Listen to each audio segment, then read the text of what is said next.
Good afternoon. In this video, I want to deal with again Bryan Denlinger's attack on the word Trinity in the dealing with the plurality of the persons of God,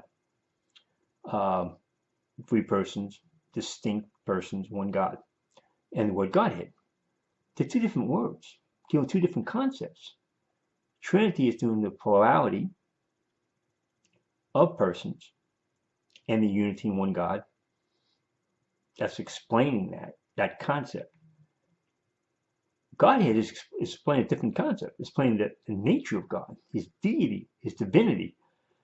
If the word Trinity and Godhead was synonymous, you'd find the word Trinity in the Catholic Bible. You don't find it in the Catholic Bible. So Catholic Bible has the word Trinity in it. They use the word divinity or deity. Use Dewey Williams the word Godhead for Colossians 2:9. So don't get confused by this. The fact that Trinitarians often use the word in place of the Godhead just means we kind of just use it in a broad sense.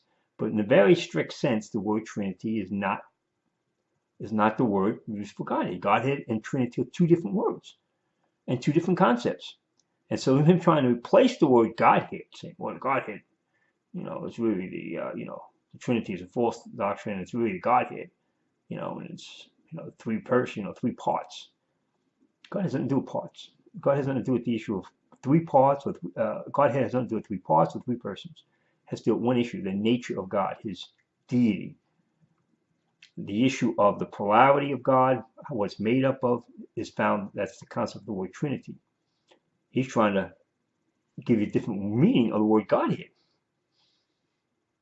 which has nothing to do with the word Trinity. So we'll stop here, put this up. Amen. Thank you.